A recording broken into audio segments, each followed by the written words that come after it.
We go. Right. Okay, we're live. Brilliant. So thank you, Christine, for being here today. So I'm here to interview Christine Daer of RYVibe with Christine. Christine is a client of mine, but also a recently qualified life coach.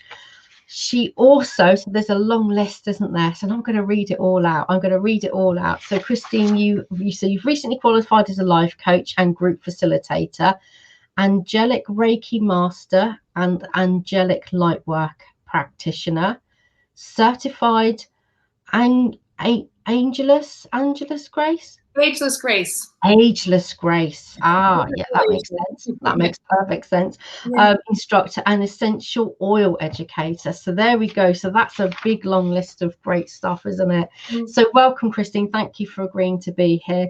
So so just to let everybody know, so I did an interview with you on Tuesday, didn't I? Yeah. Came and spoke at your event, which was absolutely lovely. Yeah, absolutely amazing, and really enjoyed it. So it's great that we're here returning the favour. So thank you so much for being here.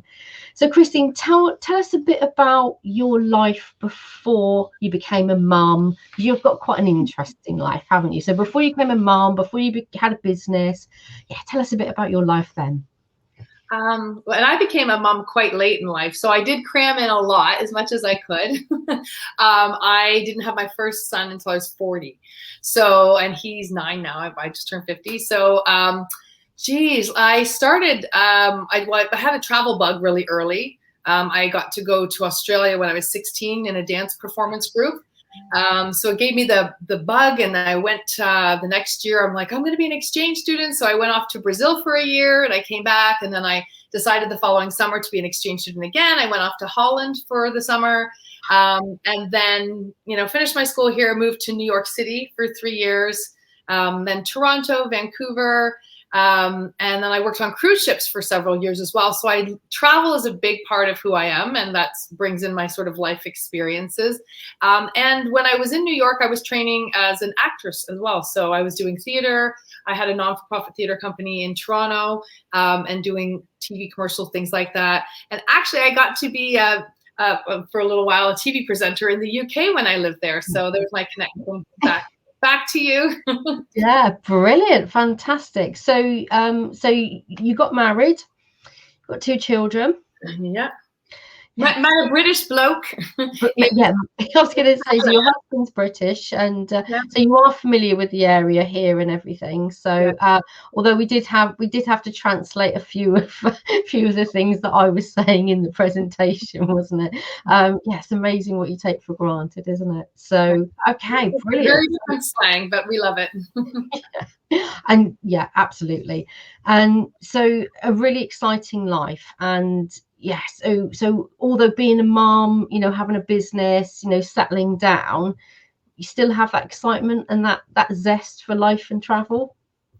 I definitely have the zest for life and travel right now, obviously, with the pandemic restrictions. That has been I feel like my wings have been clipped a little bit. They were also clipped a bit having children. As you know, it's a totally different ballgame when you're backpacking through Thailand and exploring the world versus having, kids and bringing them to Disney World. So it's a different kind of excitement and travel, but we still absolutely love to do it. And, it's cliche, but I wouldn't change being a mom for anything. It's the most rewarding, it's the toughest, but most rewarding thing that, I've ever done. So. Yeah, absolutely. And I'm guessing your boys will take on your travel bug and hopefully want to see the world as well. Wouldn't that be amazing? They already do. Yeah, they're like, when are we going back to Mexico? Can we go visit back to England? And one of my sons was born in England, so he always wants to go back. How lovely.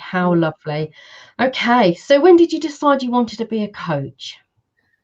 That's a great question, because, I was doing a lot of, so for the last 25 years, I would say I've been doing personal and spiritual development work, courses, classes, retreats, you name it. And I started doing that as well, and thinking, how can I incorporate mentoring people, helping people with that as well. And then I was teaching Ageless Grace. I was working with essential oils, so a lot of sort of holistic things.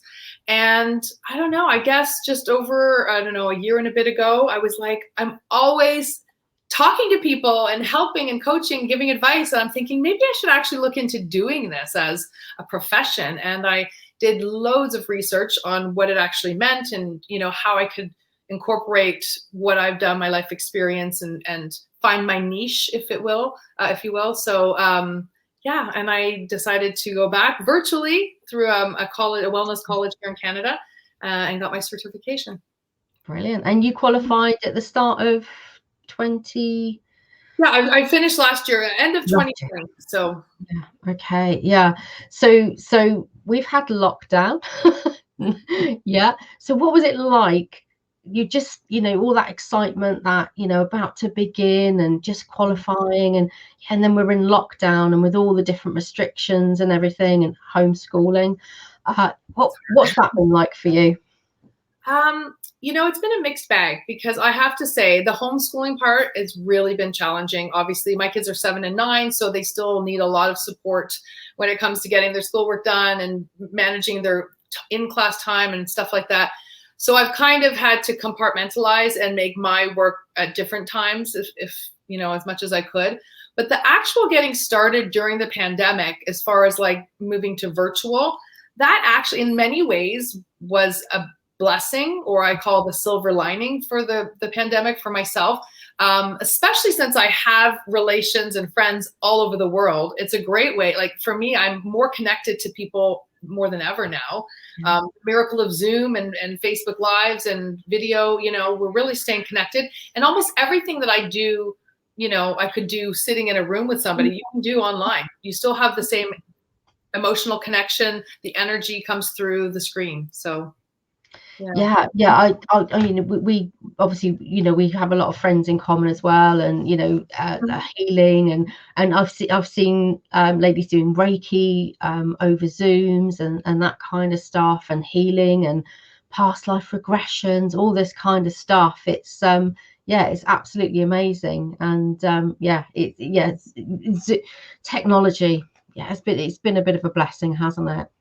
It has been. We've come a long way. I keep thinking, like, had we been in this pandemic, you know, even, I don't know, 20 years ago, like, you know, we're very spoiled in that we have the internet, Netflix, pizza delivery. I mean, it's you know, we have to look how blessed we really are. I did imagine that, actually. I was thinking that the other day. I was thinking, gosh, if we'd had lockdown in the 70s, you know, with like 3 channels on the TV and, you know, no videos and that kind of stuff. I mean, what would that would have been very different, very, very different, wouldn't it? Very, very different. So, I mean, I know it's been more difficult for some. I don't want to downplay it, but for many of us who could sort of make this shift online, bring our work home, it's, you know, we've managed to keep things up and running. And it's not always been easy. There's obviously challenges there as well, but we kind of get a little bit tired of screen time after a while, you know, the fatigue and things like that. But I think we're humans and we adapt and we're doing the best we can. So. And it's a lovely business to be in. When we can help people as well, can't we? You know, things like mindset, mental resilience. It's that people who would never have been aware of these things, self-care. Yeah, it's perfect timing. Honestly, people need that support more than ever. I mean, you know, you look at everyone's polling the physical health that's going on right now with the pandemic, but what about the mental health? Like, there is a real need to have coaches and counselors and therapists, people to support you and get you through, you know, when you can't do it yourself. Yeah, absolutely. I completely agree. And it's not weird anymore, is it? When we talk about, you know, we still don't talk enough about mental health, particularly I think for men and for children. But we're getting there, aren't we? And I think this being able to communicate across, you know, online is certainly going to make that job a lot easier. So thinking about that, thinking about mindset journey. So you and I were introduced by a mutual friend. And so you came to me, you know, and just, yeah, I've just trained as a coach, and and starting a business. And I was like, I'm in. I'm absolutely in. Absolutely perfect. So we do some mindset stuff together. And so where has mindset had the biggest impact for you? How is that so far with your business and home life as well? Where's it had the biggest impact for you? Definitely, I mean, you know, coming into midlife and changing careers and having younger children, where a lot of my friends, you know, kids are sort of out of the house or a lot more self-manageable at their age. You know, that I've really had to shift the mindset and make sure, you know, keep telling myself every day, you know, you can do it. Like, you know, if you want it bad enough, there's really nothing stopping you. So there's challenges along the way, but, you know, getting in that mindset. And I've told you before, like I'm really about trying to wake up happy. And if not, you have to make that shift. Right. And then when you get set back, again, go into that mental shift. Right. Absolutely. And you're very big on physical health as well as mental health, aren't you? So you run some... I'm not perfect by any means. Compared to me, yeah, you're doing brilliantly. So you run some fitness classes, don't you? Who do you run those for? So the program I teach with is called Ageless Grace, and it's more for seniors, usually, you know, it depends. They mark 55 and up. But as I'm 50, I'm like, seniors aren't 55, you know?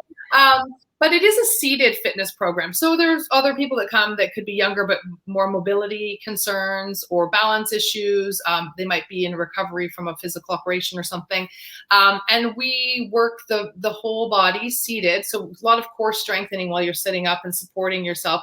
But it's also a program for brain fitness. So we work neuroplasticity. So there are some very specific exercises that get, you know, the brain thinking, like triangle on one side, add a circle on the other, you know, reverse the order. And it's fun because we're opening the neural paths, and, you know, we're getting the brain working as well, which again, there's the mental health portion that is really important, especially as we age and we don't think about that as much. That's wonderful. Absolutely wonderful. So I've started yoga this week. So we're 4 days in. I did it for 4 days. So I looked at a different class today, and it said yoga for seniors, and for some reason I was drawn towards it, and and then I thought, is that me though, isn't it? But yeah, we're kind of in that bracket, aren't we? Yeah, and you know, the thing is, when you're starting out, it's not a bad way to go, right? Because you're taking it a little bit gentler with your body, and you might not even, it might not be for you. I know people who like adore yoga and that's their main practice, and other people who like, nah, it's not my thing. Like I'm into Pilates, or I'm into working out at a gym, or just going for a walk. So you kind of have to, I think, to create a habit and to come back to doing it, you have to enjoy it. And I know with Ageless Grace, it's very childlike fun. We do some really fun, crazy things. I'm not afraid to, like, you know, do what I have to do to get, you know, people opening up and having a good time. So I think that's really important, that you have fun, you know, and then you'll keep doing it. And that's exactly it, isn't it? Yeah. I mean, I remember my nan when she must have been about 50, and thinking, gosh, she was old. And I think, I'm not old. I don't feel old, you know. 50 has got to be the new 30, hasn't it? It totally is. And I swear to it, because honestly, you know, we're living longer now, right? Like the average age is increasing, and the things that we can accomplish and that we can do in, you know, the later half of the life is, you know, there's no limits nowadays. Like before, there were a lot more. So I think we're really opening up and accepting that, and I'm hoping we're going for it, because that's what I try to empower people to do. Absolutely. So the Power in Aging, the event that I came to on Tuesday was about, you know, talking about the power in aging and the course that you're doing. So tell us about that. Yeah, so I developed a group coaching program called The Power in Aging, and I actually felt like it was a calling, like I had a direct message that this program needs to be out there. There is a void in the market especially for coaching, self-help kind of, groups. And I had that moment in the mirror where I was like, I'm turning 50 and like, it wasn't, there's so many aspects. There's the physical changes, the body changes, the weight is distributed differently, that, the hair is changing, the eyesight's changing. Like, there's so many physical attributes. Then there's the hormonal changes, especially women, that we're going through, and emotional. There's just so much there. And then there's the whole portion of like the mental, like, what did I accomplish by this age? Because for me, having gone into acting and, thinking I would have an Academy Award on my mantle by the age of 30, now I'm not even doing community theater. I've changed my path and my course of life. But, there are moments where we're like, are we grieving what we didn't accomplish? Have we actually let go of that? Or are we holding on to that? And there's some sort of energy that needs to be released there in order for us to move forward and set new goals. At this age right now, what do I want? Because what I wanted when I was 20 or 30 isn't at all what I want now. So I'm really dealing with that, as well as the beliefs. Like, we have a lot of limiting beliefs, and I know that you talk about that as well with mindset, that hold us back. Society says, oh, you're that age, you shouldn't be wearing that, you shouldn't be doing that. Like, what, you're changing careers? Like, there's so many stigmas around doing things at specific ages. And I don't know who sets these, but I'd like to talk to them because ageism is out there, and we need to really hold our own and work against those stereotypes. Yeah, I completely agree. And those stereotypes are absolutely out there. The crazy thing with limiting beliefs is that a lot of it, we put it on ourselves, don't we? We even when we don't agree with something, we will still comply with it. And start. That's when we start to tell ourselves, oh, I shouldn't be doing that because it's crazy. We're all worried about whether people are going to think, or sometimes, we don't even allow ourselves to explore what do we really want, because we're just so busy telling ourselves to be quiet and just take what we're given, right? So for me, it's really about taking that time out and exploring, like, what do you want with your life? You've had this amazing life up to here. What do you want to do to have a second half really amazing? Yeah. Because, for me, it's not about like going up and then downhill. Like, you know what I mean? Like, the plateau is like the best part. You now see everything more clearly. We say it, don't we? We're over the hill. I mean, I saw a birthday card. You're over the hill. What does that even mean? I know, it's terrible, really, when you think of that. Although coming, the other side is supposed to be easier, right? So, but they also say it's faster, and I hope it's not. We all, for me, it's quality too. It's making quality of the time we have, and while we are still of sound mind and physical bodies, and why not do everything that we've set out to accomplish, or the new goals that we're making for ourselves now? Yeah, fantastic. Absolutely fantastic. So an ideal participant for your Power and Aging program would be who? So we are, working mostly with women. I don't want to ever exclude men, but I think this is really a sort of a sisterhood coming together. 40 to 60 would be what I call midlife. Not to say, though, I have friends in their 70s who are like, rocking the ponytail and just like totally super young at heart. And I would absolutely say, if that, works with you. And I have friends as well in their like mid 30s, early to mid 30s, who are like, I'm going through that now. Like a lot of these changes, my children, the way, I need to find my own life and separate being a mom and having a sense of self. They're going through that right now, so I'm not limiting it to any age, but I would say we talk mostly about coming into the midlife changes that happen. So what kind of thing would they be worrying about? Because quite often, and we have this conversation about coaching quite a lot, people don't really know they need it. They don't necessarily know that it could be the solution to their problem, because we don't always know that that we're having a problem, do we? Because we're so adaptable, particularly as women. So what could they be worrying about? What would be keeping them up, do you think? Well, there's a huge, like, it's funny. I started a list for the program and the content, and I just keep adding to it because, you know, we're all in such different situations. So for myself, having my boys both in my 40s and starting later, the stuff I'm going through with like the struggle between wanting my, you know, the freedoms I had up until 40 and now feeling that little bit more containment and having to get, you know, everything for them and wanting to break away and having a sense of self. It's different than I have a lot of friends whose kids are already gone off to college and they're going through this whole empty nest syndrome and like, oh my God, like, you know, my baby's gone. But then now they're questioning, where's my worth? Like my worth was based upon taking care of these people who are no longer needing my help, right? So there's that. There's also career stuff that's happening. I mean, women, a lot of times, if you're still in the workplace as you age, there is a bit of ageism that can come into, you know, into play, unfortunately, with younger people coming in and maybe doing it differently or faster or better, and the competition and feeling your self-worth, you know, less. Then there's women who have taken time from their careers to have families or be moms.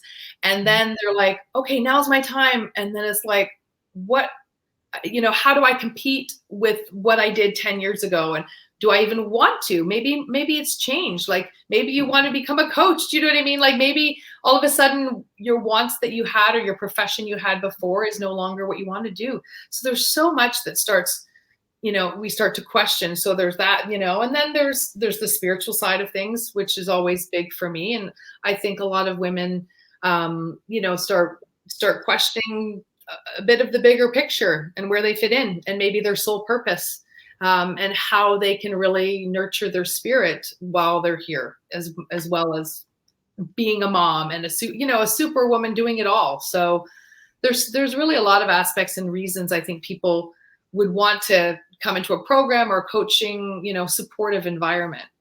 It's just the possibilities are endless, and we're a very blessed generation. I think we've seen a lot of changes. You know, I was talking about this the other day.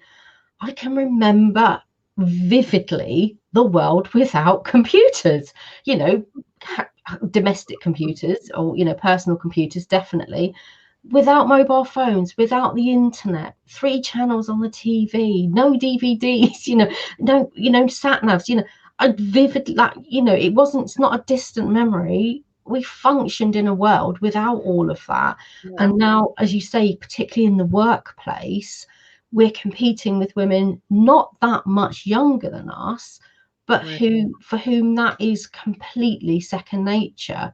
Yeah. And that's where we start to fit. And technology, I don't know about you, but technology is always my trigger. It makes me feel old, makes me feel a bit stupid. You know, there's some resistance there, because it's always, for us, I think, going to be a learnt process, isn't it? And the wonderful thing about coaching is we need someone. We can have all this stuff going on in our head, can't we? We can be having these sort of, oh, well, I could be doing this. I've got, you know, almost too many choices is not always a good thing either. So having that voice of reason, having that somebody to, and a group as well. Group dynamic is amazing, isn't it? Totally. Like having that coach is, you know, a lot of times you can tell a coach something that you might be too embarrassed or ashamed to tell your partner or your best friend. You know, there's that sort of confidentiality that you can open up and not feel any judgment. You know what I mean? They're not a part of your direct world. So there's that. And being in a group, and this is why I love group coaching, is because you feel like you're not alone. You hear other people saying, oh, I went through that, or I'm going through that, you know, let me hold your hand through it, you know, or try this worked for me, you know, and then you can also become the mentor and, you know, feel good. Yeah, I went through that myself. And, you know, I'm now on this side of it, and you can help someone else. So it's just such a good feeling of community and support, knowing you're not alone and having that common, you know, goal or in mind. Yeah, and yeah, having a coach, it's a different conversation, isn't it? Yeah. Yes, it can be private, but quite often we don't until somebody asks us that question, isn't it? You know, coaching is all about that one good question, isn't it? And Yeah. it can absolutely can really inspire us. So you're in Canada, in case anybody hadn't realised. You're over in Ontario, but the program is open to ladies in the UK as well. Of course, yeah. We try to keep it as globally accessible as possible. As I said, I do have a lot of friends and family, you know, in Europe, and I used to live on the other side of Canada, which is 3 time zones away. My partner in Power and Aging, she lives in BC, so we always have to be aware. It can't be, you know, too early her time. It can't be too late in Europe. Unfortunately, it's not always going to work with our guest speaker events, which you know, that's an amazing job with the other night. Luckily, those are recorded, so that's why we felt we could play around a little bit with the time, and then other people would have the benefit. Members would have the benefit of, you know, seeing it in the future. For the actual coaching sessions and our workshop, you know, we're delving in really deep. We all have to be there, you know, open and vulnerable. So we don't record for that reason. And so it's important that the time works for everybody. So right now at this point, we're doing them on Sunday, early mornings in British Columbia, kind of late morning for me in Ontario, and then late afternoon or early evening in the UK. And that's absolutely manageable, isn't it? And as I mean, as a die-hard learner myself, you know, if you're committed, if you want it, you're going to show up, aren't you? Yeah. And so afternoons on a Sunday, and yeah, so for a lot of us whose kids are more grown up, Sunday afternoons, it's our choice, isn't it? That is one of the wonderful advantages of getting a little bit older, is that people do tend to rely on us a little bit less, don't they? So yeah, and like you said, carving out that little time for yourself, you know, it's that oxygen mask you're giving to yourself. You're filling up your cup so that you can help others. And you know, I had one lady the other day, she's like, well, I'm gonna just tell my family I'm cleaning the toilet and lock myself in the bathroom. And I'm like, whatever you got to do. If I see, you know, it doesn't matter where you are, if you can find that little bit of time for you, you know, carve it out and put the work in. The way we've designed the program as well is, so we have an 11-week intensive program. And so for 11 weeks, yes, you'll be meeting weekly, and really getting in, delving in and doing the work. But it's a short-term commitment. It's less than 3 months, you know, and to have that significant change and transformation happen. And then with our ongoing membership, we have the one group session right now a month. Might be changing, but at this point it's once a month. And then the workshop, which is kind of the entry point and the introduction, is also once a month. So it's not taking up all your time, you know, but hopefully it will be very well spent, valuable time that, you know, you can take stuff away with you. Yeah, of course. And this is the thing, isn't it? Again, as women, we're not very good at carving out time for ourselves and prioritizing ourselves. And yet, as we know, it's what works, isn't it? And so having a coaching course, having something where you can, you know, kind of tap into it when you need to, but also really kind of challenge yourself to give yourself that time, because, you know, certainly for myself and my friends, so things start to shift the other way. So it's our parents that actually need us, not our kids, you know. Another point. So we're kind of getting into that Role arena. reversal, right? Exactly. Yeah. And we're going to need very present too. Yeah, and needing support for that, you know, because I want to make my last years, because nobody knows how long they've got. I am blessed to have got this far. I absolutely am. I am grateful every day for every day of my life. I want to make the last years the best years, and give yourself permission to enjoy it as well, you know, because the only day that really matters is today anyway, isn't it? So make the best choice. Brilliant. Absolutely. Yeah, I totally agree with you. That's why they say live in the moment, right? I mean, if you're living in your past, it's not serving you right. And I mean, we need to plan, you know, a little bit for the future, obviously, but it's the moments that we're living in that count, for sure. Brilliant. Okay, so how can people, so you're going to drop some links into the comments underneath the video. Yeah. How do people sign up? So you've got a website, that kind of stuff. We have a website, and you'll have most of the information on there. I think we are very accessible. There's a contact thing if you want to ask us a question, and find out some more information. There are ways to register. So even if you're a member, once there's a monthly membership, like I said, which gives you the group coaching session, it gives you the workshop if you care to repeat it, and our guest speaker event every month. We also have that way we can bring everybody into a Facebook group as well, and there's that ongoing support too, right? Like if you're in between sessions and you still really want to reach out, we can all keep in touch and still have that support. So those are all on the website. The membership, if you want to sign up, or the workshop. We have a workshop coming up this weekend on Sunday, which is at. I'm a big 11/11 fan. Everybody who knows me knows my number's 11, and 11/11 especially. So it is at 1:11 p.m. Canadian Eastern Standard Time. So that is 6:11 p.m. in the UK Greenwich time, 3 hours earlier, because we do our group coaching program before that at 11:11. So I just had to time it out really well. So brilliant. So there's still time for ladies to sign up for that as well. Yeah, absolutely. And we welcome you, open arms, open heart. Fantastic. Brilliant. Thank you so much. So, Kristen, it's been absolutely lovely talking to you. I feel like I've had a week of you, and it's been utterly joyful. Absolutely joyful. So thank you so much for being here. So you'll drop all the links in. So good luck with your program as well. So I'm going to be showing up for some things as well, because I think I've got some access to some of the events and that sort of thing. So I do. Yes. So I look forward to supporting you on that. So thank you so much for being here, and and good luck with the program. Thank you so much, Abby. Thanks for having me here. You're welcome. Take care. Okay. Bye-bye now.